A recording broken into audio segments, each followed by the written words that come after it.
Ya. Sama seperti Cina. Dan ini lu lihat apakah pemain-pemain besar ini mereka akan cuma fokus di aset-aset besar atau mereka akan diversify funds-nya akhirnya ke kecil-kecil. Nah, kita coba bahas dulu bro. Mungkin yang kayak koin-koin dinosaurus ya, seperti XRP. Oke. Do you still see a potential play? Karena itu kan udah lama koinnya. Ya. Gimana? Kalau cycle teori 2019 kita ini benar, 2025 akan kemana? Oke, jadi sebelumnya mungkin kita lihatin ya, ini menarik riset bro dari Kaiko, Ya. State of Japanese Crypto Market ya, karena ngomongin Jepang. Jadi banyak yang komen juga ya kemarin, wah ini kalau di margin call semua data dibuka ya bro. Ya. Kita data ya semua terbuka lah. Terbuka lah. Untuk bagi ke teman-teman. Jadi apa yang membuat ya di Jepang ini kapok sama kripto? Yaitu adalah fenomena di mana dulu banyak sekali bro investor kripto di 2014 di Jepang. Mt. Gox. Dan after Mt. Gox ya, kita bisa melihat datanya is only going down. Jadi mereka sempat dibuat trauma oleh kripto. Terus balik ke saham, sekarang trauma saham. Nah baliknya kemana? Itu pertanyaan, itu flow ya, kan? Itu flow. Map of money, itu petanya, petanya uang. Pattern. Ya, pattern itu patternnya. Peta. Itu patternnya. Ya. Jadi mereka tuh sempat drop bro ya setelah Mt. Gox ya udah hold withdrawal. Setelah Mt. Gox bangkrut tuh udah habis. Nyerah itu anak-anak. Bahkan dulu SBF pun yaitu malah nge-arbitrage, dia beli Bitcoin dari Jepang dijual ke US. Ya, dan dari Korea. Makanya namanya sampai sekarang kalau kalian tahu namanya kimchi premium. Karena waktu itu Bitcoin di Korea itu dijual dengan rate yang lebih mahal. Cuman problemnya SBF waktu itu remittance dari banknya. Jadi gimana cara dia transfer antara banknya. Dan ya itu menarik gitu. Dimana kalau kita lihat Korea juga, kalian cari deh interview kripto Korea kayak 6-7 tahun lalu. Di YouTube kalian cari aja. How the retail react gitu. Dan menurut lo apakah Indonesia ini, negara ini kalau kita mau menuju Indonesia emas, we have to do the same. Ya. Maksud gue begini, kita nggak bisa cuma gerak ini. Makanya kita butuh kalian di sini. Kenapa? Karena kita nggak mau negara ini salah langkah dalam mengakses aset ini gitu. Ya, jangan mengkambing hitamkan aset ini gitu. Karena sorry to say ya, gue nggak ngeliat ada perkembangan lain yang bisa signifikan yang bisa di apply di sini gitu. Kalau lu mau contohnya AI, nggak ada talentnya kita. Lu mau bikin kayak robot kayak figure gitu kayak Brad Adcock, di sini nggak ada talentnya untuk bikin. Di sini nggak ada Sam Altman. Tapi crypto is something that kita udah punya community-nya. Kita anak-anak sini banyak yang tertarik, mungkin ada yang belajar di akademi kita itu nggak cuma belajar tentang harga seperti ini. Mereka belajar tentang blockchain teknologi seperti apa, cara programming smart contract seperti apa. Jangan dibunuh industrinya gitu. Dengan regulasi-regulasi yang aneh gitu gue sebutnya ya. Jadi ini mungkin yang teman-teman harus bantu kita juga gitu. Ya. Kita mungkin bisa jadi corong paling besar di sini untuk sosialisasi ke kalian. Karena kalau negara itu melakukan misstep di aset kripto, terlalu diskrutini, kayak Cina aja kan akhirnya dia menyerah. Cina akhirnya buka backdoor laut Hong Kong. Kan tapi kan kita nggak punya Hong Kong gitu. Backdoor kita apa gitu, nggak ada. Ya. Jadi kalau kita salah langkah, karena kita lihat ya, Thailand, Vietnam, they all sangat tinggi literasi kriptonya dan negaranya berdampak ke GDP negaranya gitu. Ya. Menurut gue itu bisa direalisasi dengan beberapa hal sih. Contohnya seperti kita bantu audiensi mungkin dengan regulator gitu. Mungkin kita bisa undang juga regulator ke sini. Untuk kita bisa discuss gitu. Best practices seperti apa dari kita para praktisi di market. Jadi jangan cuma dibikin aturannya one way, tapi nggak applicable untuk teman-teman yang para pelaku industri. Menurut gue itu bisa jadi masalah besar. Dan nanti capital outflow akhirnya. Orang akhirnya nggak mau di sini dan akhirnya ntar pada ke Vietnam seperti di Cina. Kenapa Vietnam trading volume besar? Itu karena itu orang-orang Cina yang ke Vietnam, bukan orang Vietnam aslinya. Atau misalnya ya outflow orang-orangnya jadi ke Dubai, ya orang-orangnya jadi ke tempat-tempat lain, gitu ke Singapura bahkan. Kita nggak mau talent-talent yang baik itu akhirnya ujungnya semua cuma lari dari sini. Gitu.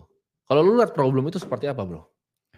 Ya, ini menarik ya dan mungkin sedikit sensitif, cuman sama ya pendapat bahwa mending dikasih inilah ruang.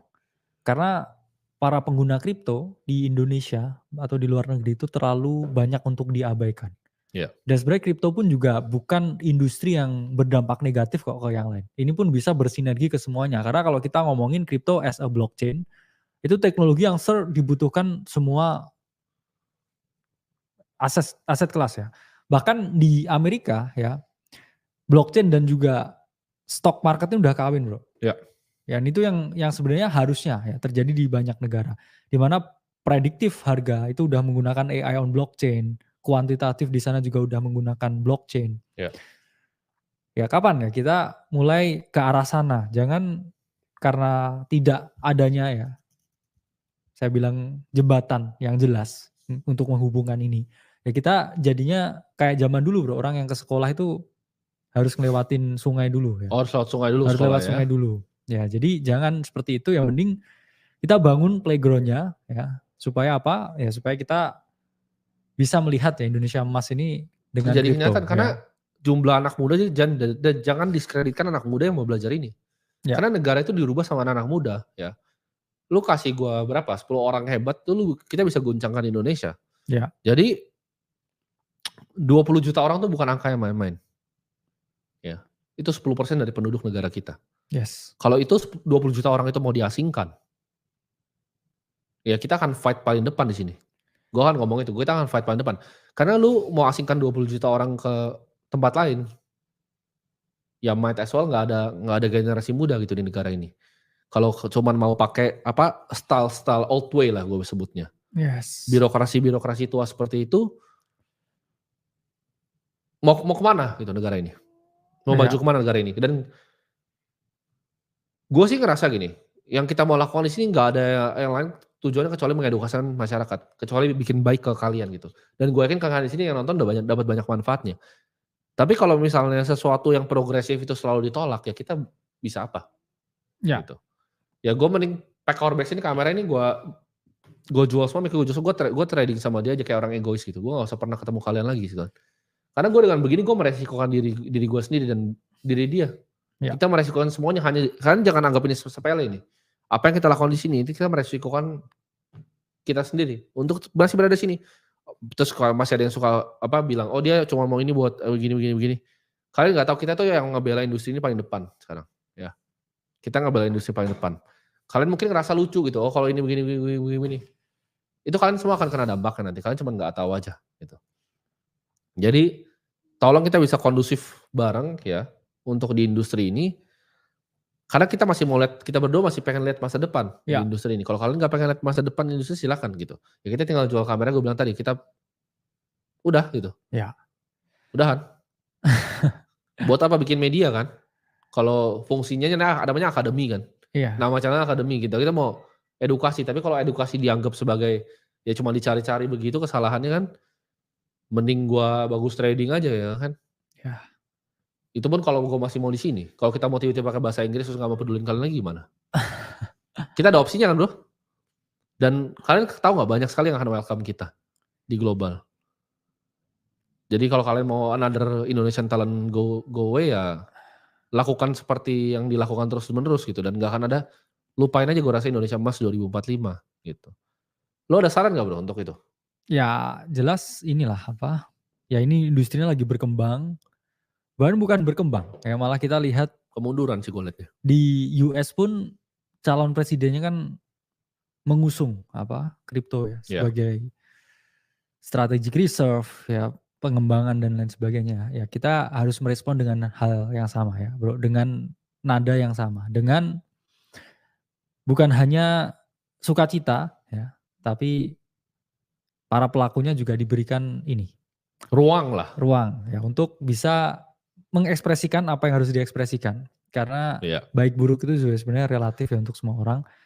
Yang penting tetap dalam pengawasan, dalam koridor yang benar Iya. ya. Kita pun juga menyampaikan ya informasi di sini sukarela sebenarnya. Sukarela, karena menurut gue kalau teknologi itu satu ya, kalian harus paham ini ya, teknologi itu nggak bisa dibendung, dan kalau lu mau coba meregulate, at least contek regulasi yang udah pernah jalan ya. Conteknya di US, apa sih do's and don'ts-nya, jangan coba untuk mikir sendiri gitu. Karena gue rasa banyak orang tuh sebenarnya nggak punya expertise-nya bro. Tapi mereka mau bikin sendiri gitu. Jadi contoh ruang untuk berbicara. Kita ngomong misal di sini berita tentang sesuatu itu bisa jadi bahan serangan gitu untuk kita. Padahal ini informasi dan data dan fakta sebenarnya kita baca cuma berita bro. Iya. Cuman analis sama baca berita. Tapi ada satu salah nih gue sebut di sini. Ya kalian nangkap kan arah kemana? Gue ngomong satu di sini yang nggak sesuai, kena lagi. Jadi is that really how lu mau majuin sebuah teknologi? Ya I don't think so. Karena jarang loh yang mau sharing informasi seperti ini. Ya. Ada yang bisa nggak pertanyaannya? Dan kita pun juga sebenarnya sama-sama pelaku pasar ya. Iya. kalau misalkan ada miss, ya Wajar gak ada lah. yang 100%, Ya ya. kalau misalnya kita dewa nih, kita 100%, kita udah jadi orang paling kaya di dunia, tapi nyatanya kita Iya, cuman manusia biasa. benar. Kita analisa juga sering salah. Tapi gimana caranya lu salahin seorang analis gitu? Kalau lu Iya, untung misalnya lu diam-diam gitu, tapi lu rugi karena analisa lu marah-marah gitu. Untung nggak dibagi, merah marah-marah, itu kelakuannya itu aneh sekali, itu negara terbelakang biasanya seperti itu. iya, Kalau di US itu nggak ada begitu ya. Ya analis sisa analis. Lu mau benar. buka di sini ya, lu buka di sini semua di Bloomberg, Maret salah semua mereka. Iya, Semuanya salah. 100 dari 100 ini analis di sini salah. Ya, nggak ada yang call yes. itu akan ada drawdown. Krisisnya juga mereka juga call tuh sama kayak gua kok 2-3% ngarep drop, nggak ada yang satupun bet ke 40.000, nggak ada. Kecuali mereka yang nge-call bearish dari awal 2023, bearish, Nah, bearish, bearish, bearish, bearish, akhirnya koreksi nih kayak 10%. jam, Iya, ya kayak benar. jam rusak. Karena jam rusak itu dalam sehari bener 2 kali. Jam rusak jam 2 nih sama 2 tuh yang panjangnya di 12, itu bener 2 kali sehari. Kayak jam rusak, bearish, bearish, bearish, bearish, bearish. Tapi selama kita lakukan di sini analisa kita, ya most of the time ya kalian bisa you'll be the judge lah apa yang kita lakukan di sini.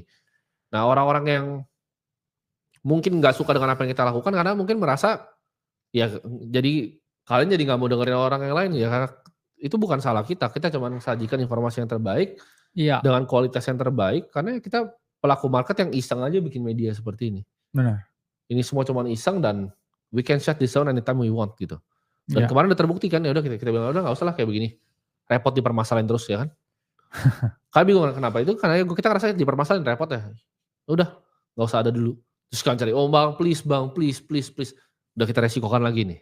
iya, Gitu. Jadi kalian harus paham landscape di plus 62 ini seperti apa dan apa koridor yang bisa dan tidak bisa gitu.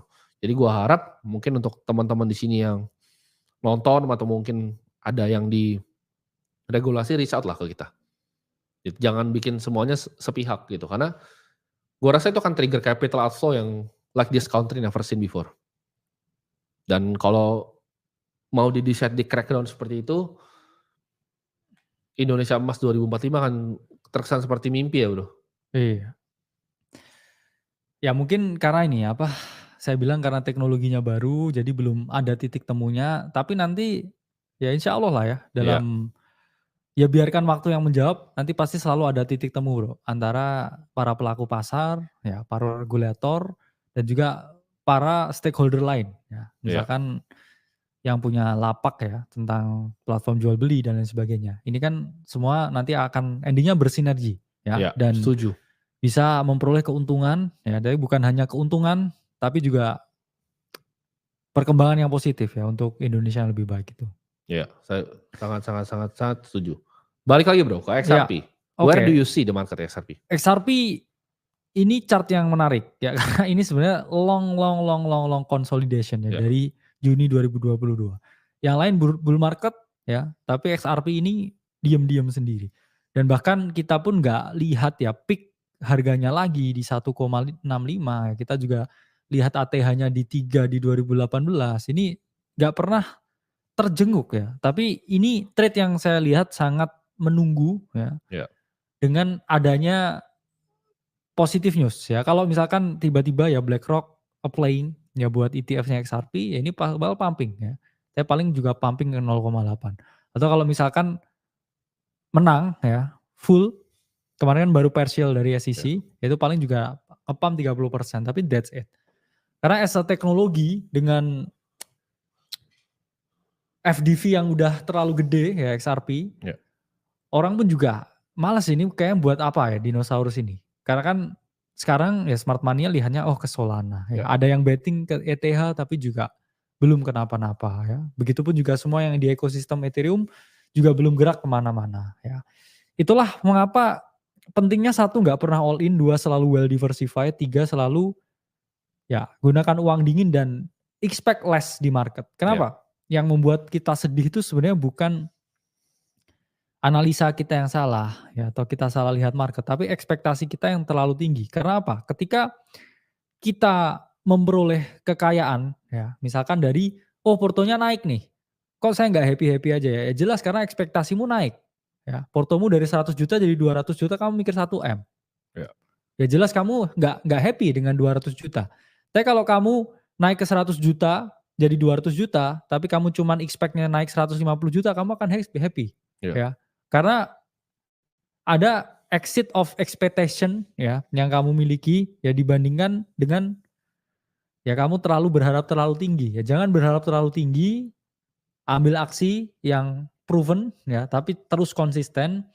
Rules 20-30% setahun tapi compounding ya lebih luar biasa Iya. daripada ya kita coba ya dalam 1-2 trade dan home run. Karena di dalam permainan apapun home run itu hanya terjadi sekali. Oh, tapi itu banyak yang pakai case-nya kemarin buat lawan kita. Dia bilang, "Oh, tapi kan kali Masada beli ini, koin ini terus jadi segini."